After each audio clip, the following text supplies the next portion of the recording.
This is Donna with More Than a Review, and I am thrilled to be here with Judy today. She has written a book that part of it is set in Israel, and just an excellent book. It's Blood Moon Redemption, and very action-packed. So Judy, I'll let you tell a little bit about yourself, and then we'll talk about your book. Well, I grew up on the lake, on the shores of Lake Huron in Michigan, in a little town, little village. I was the youngest of four, very typical growing up, nothing out of the ordinary. So I grew to love the water. When I moved to Wisconsin, we live in Door County, which is a peninsula from Green Bay. So again, we're near the water, and that just really speaks to me. I know we're set here in the mountains, and that really speaks to a lot of people, and I'm a water girl. And I love that. And moving to Wisconsin, I became a huge Packer fan. And so I've written two books. I'll just pick these up real quick. My Cheesehead Devotionals, the Kickoff Edition and the Hall of Fame Edition. And so that's my Twitter handle is Packer Judy. Oh. But then I also do fiction, and so Blood Moon Redemption is a story of a woman that is named after a relic that came with Columbus. Now Columbus, there's a lot of history, a lot of evidence that he was part Jewish, and so I take that premise that he opened the door. He left 3 days after the king and queen in Spain evicted the Jews, and they had to be out by July 31st. He sailed on August 3rd and came to America and the Americas and opened up a new world for them. It was also a time of the blood moons, which are 4 blood moons at the time of the Jewish feast days. So there's 4 sequential. And so that happened at right after that time, again in 48, again in 67, and then just a few years ago. And so I take the premise that as the Jews were leaving, the only thing that they were able to bring with them was the tassel of a prayer shawl, and that became a relic.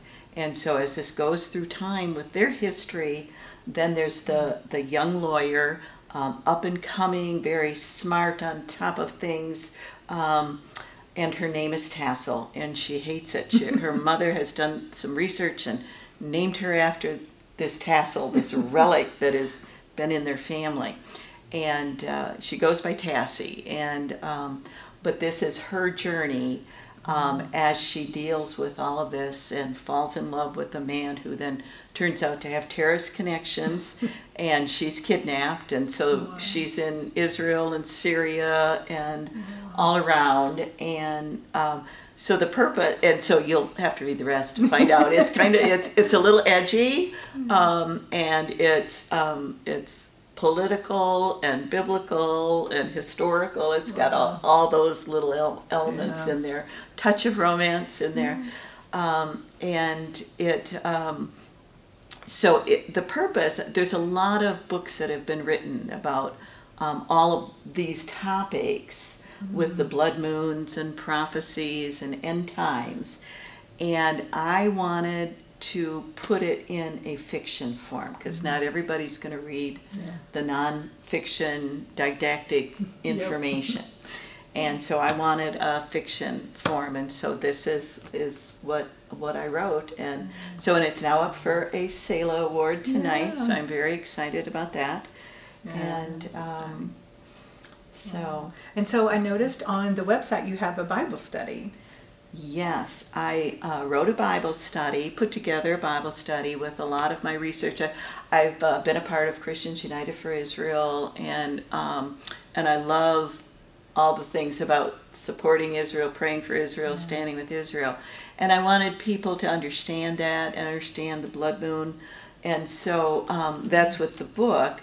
But I also then related it to blood covenant, which the blood covenant that God made with Abraham and then carried on, through Jesus to us. And I wanted people to understand the strong bond that is, the unbreakable bond that is. And so I wrote blood covenant Israel, and the end times, and kind of tied all that in together in a Bible study. And it's just right there on the website, so anybody can go and take advantage of that. So let's tell them what your website address Oh, is. JudithDuCharme.com, and Ducharme is DuCharme. Very good. JudithDuCharme.com. Yeah, because I saw the Bible study and it was very good. So I thought it would it'd be great to let people know that's a free resource. So, Yes. So are you working on anything else? Yes, I am working on a historical story of a young girl being raised around in the islands and the lighthouses of Door County with the shipwrecks and things like that. So that's my work in progress. That is great. That is Yes. great. Oh my goodness. So I was going to ask you about the publishing process. So from the writing to publishing, like what do you feel like is harder, like trying to publishing, marketing, but you know, some people love that. I love the writing. I'm more what you call a pantser. Oh. I'm a little undisciplined.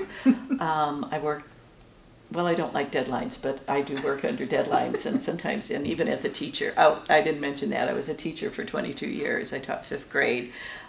So I enjoy, the kids and activities and hands-on and that. And so writing itself can be a little tedious. So I'm not real good at saying I'm going to sit down and write for 3 hours unless I really get the anointing. And so I found, in fact, I wrote a blog called The 45-Minute Principle, where whatever it is, you usually do it for at least 45 minutes. So if I can just set my mind, okay, I'm just going to work on this for 45 minutes, sit down, do that. Sometimes it'll go longer. I mean, it could be with cleaning out a closet as well. And so, but, so sometimes I do that and I just sit down. I should be a little more disciplined, I will admit.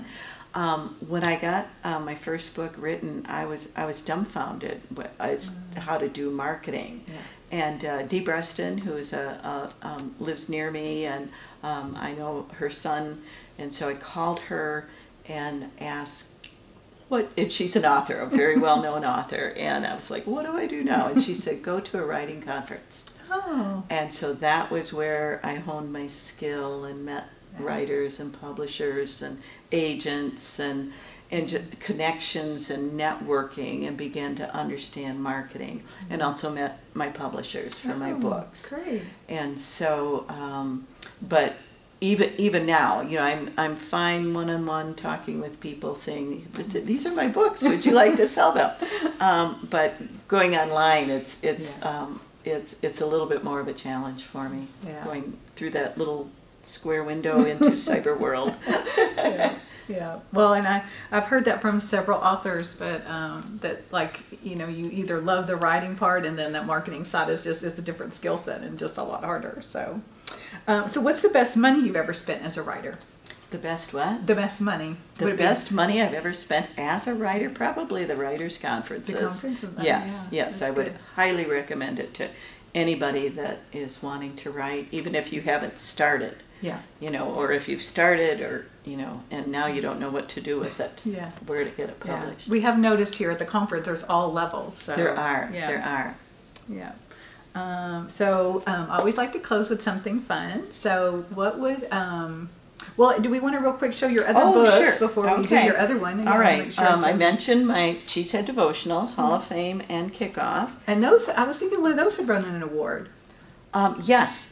This one has this one got Best New Writer at Right to Publish, and then this one got second place in Nonfiction through Serious Writer, and it got a finalist in the Indie Excellence Awards. Okay. And then I have Society of the Lamb, which they're just doing an audio version of it now. This is my very first one.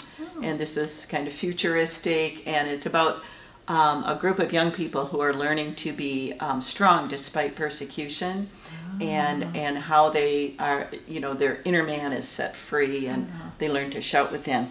And then I have this one, Christmas Ivy, is just a sweet Christmas story. This is only available, I have it printed form that I can sell, but online it's only as an ebook.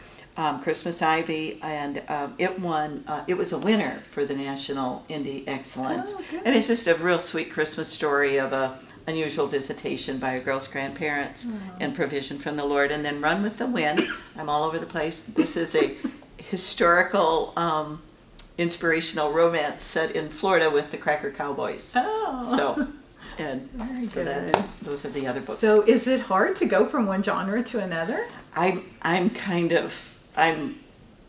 just all over the place. So Well, obviously you do it well, though. I know, but it's hard when people say, "Well, where do you write?" I go, "Well, Depends on the day. yes." Okay, so our one fun question, what would listeners and readers be surprised to know about you? Well, I'm not surprised so much that I'm in my 60s, but in my 60s, I'm a jet skier, and I can launch it and put it in the water and get it out all by myself. Wow. So back up that car. So that was a trick. That is So great. I don't know if that's. Yes, because I love that's to hard. jet ski. I love to be out in the water. And that's tough on your knees. I'm just walking this campus has been hard on my knees. You're probably the one in the best shape we've got here. That's awesome. That's Oh, funny. well, thank you so much. I'm thrilled to be able to help share your books, and I'm looking forward to Blood Moon Redemption. So Thank you very much. thank you guys.